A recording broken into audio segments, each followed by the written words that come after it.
Quand il tourne Lola, en 1960, Jacques Demy a 29 ans.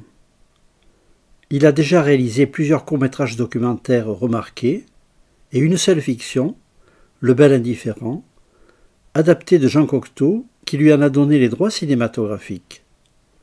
Il y expérimente déjà son esthétique, son style de filmage et de décor. Lola est très librement adapté des Nuits blanches de Dostoïevski, qui a inspiré beaucoup de cinéastes, de Visconti à Bresson. C'est son premier long métrage, mais il n'est pas encore assez reconnu pour réaliser le film dont il rêve, une comédie musicale en cinémascope et en couleur, intitulée Un billet pour Johannesburg. Sur les recommandations de Godard, Georges de Beauregard accepte de le produire, mais seulement pour 1/5 du budget initial. Demy abandonne donc l'idée de comédie musicale et tourne son film en noir et blanc. Il ne peut pas non plus engager son ami Jean-Louis Trintignant, qui souhaitait jouer le rôle de Roland Cassard. Demy doit renoncer aussi à la couleur, mais il garde le format scope, avec son côté cinéma américain, et trouve, avec Raoul Coutard, une image qui porte sa marque, des lumières et des cadres qui réinventent le noir et blanc. Les plans du début du film, où Michel revient à Nantes dans sa grande voiture américaine décapotable, en sont le manifeste. Demy tourne Lola à Nantes, où il a grandi et où son père était garagiste. Il connaît par cœur les sites de la ville et est très inspiré par le passage Pommerais que ce film rendra mythique. Ce bel espace urbain, très scénographique, réapparaîtra dans les parapluies de Cherbourg lorsque Roland Cassard évoque ses souvenirs nantais avec Lola. Demy le filmera à nouveau en 1982 dans Une chambre en ville, qui est son dernier film nantais, mais beaucoup plus sombre que Lola. La ville de Nantes, c'est aussi pour Demy les salles d'enfance, où il a découvert le spectacle et le cinéma. Dans une des premières scènes du film, Roland va au cinéma, le 14A, qui existe encore à Nantes, et assiste à une projection du film Retour au paradis avec Gary Cooper, qui se passe dans l'île lointaine de Mattareva. Cette séance réveillera en lui le goût de partir loin de Nantes, comme Gary Cooper s'exilant à Mattareva. À la fin du film, Michel, de retour à Nantes, où il est venu après 7 ans d'absence chercher Lola et son fils qu'il n'a jamais vu, raconte. « J'étais perdu dans une île, à 20 000 km d'ici, et sans un sou, à Mattareva, dans le Pacifique. Je suis là depuis 3 jours. Depuis 3 jours, je traîne dans la ville. » Malgré tous les renoncements, liés à l'étroitesse du budget, il reste dans le film quelque chose du rêve initial de Demy, une tonalité générale musicale. C'est sa première collaboration avec Michel Legrand, qui va devenir son compositeur complice pour la plupart de ses films, à l'exception d'Une chambre en ville, dont il n'avait pas aimé le scénario. Le film, mais cela n'a rien d'exceptionnel au début des années 60, pour les films en décor naturel, est tourné en muet, mais en général, une prise de son témoin permettait de gagner du temps au moment de la post-synchronisation des dialogues. Ce n'a pas été le cas sur le tournage de Lola, pour des raisons d'économie, ce qui compliquera le travail de post-production sonore. Pour la musique, déjà essentielle dans sa conception de la création au cinéma, Demy avait demandé au grand musicien américain Quincy Jones de composer la musique, mais celui-ci, qui a un autre engagement à honorer, disparaît en cours de tournage.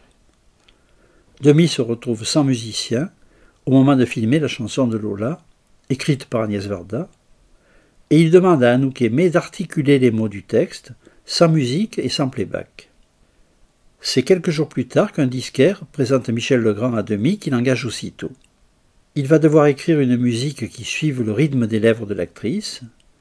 Cette chanson sera ensuite enregistrée avec une chanteuse qui double Anouk Aimée. Lola est plus qu'un simple premier film. C'est un film séminal qui contient déjà l'essentiel de ce que va devenir le cinéma de Jacques Demy. Le scénario se déroule sur 3 jours, comme plus tard Les Demoiselles de Rochefort, et Demy inaugure sa façon bien à lui de raconter ses histoires, les coïncidences, les rencontres ratées de justesse, les malentendus, les répétitions. les destins des personnages sont toujours décalés, se croisent, se contaminent, s'enroulent les uns aux autres. L'attente de la complétude est souvent sur le point d'aboutir, mais presque toujours différée. La question de la fidélité, sujet cher à demi, traverse les histoires de chacun de ces personnages qui en sont des variations. Dans ces films, on peut rester fidèle à une histoire d'amour dont on ne saura jamais si l'autre reviendra un jour, ni même si on le recroisera. Dans ce premier film, Demy crée des personnages que l'on retrouvera plus tard dans Les Parapluies de Cherbourg, Les Demoiselles de Rochefort et Model Shop. Dans Les Parapluies, Roland Cassard évoque son premier amour. Autrefois j'ai aimé une femme, on l'appelait Lola. Plus tard, on retrouvera Lola à Los Angeles, en modèle de photo sexy dans Model Shop. Dans Une femme mariée de Godard, Macha Merrill demande à son amant « C'était dans quel film ? Il y avait un marin et une petite fille. Il la prenait dans ses bras et il tournait avec elle. Ça allait très très lentement, c'était très beau. » Les scènes, un peu hors du monde trivial, entre Frankie et la petite Cécile, devaient initialement être dansées. La petite Cécile se promène seule dans la ville avec un marin de passage, à l'insu de sa mère. Ce serait impensable dans un film aujourd'hui, alors qu'il n'y a pas le moindre soupçon possible sur l'innocence de cette relation adulte-enfant telle que la filme Demy.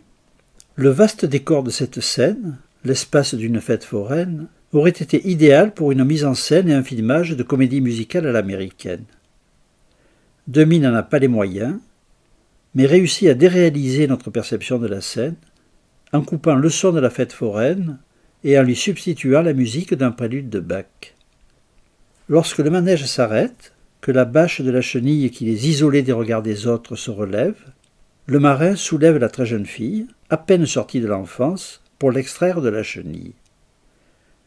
Demy choisit à ce moment-là de faire un ralenti magnifique, qui donne à ce geste le lyrisme et la magie d'une danse de comédie musicale.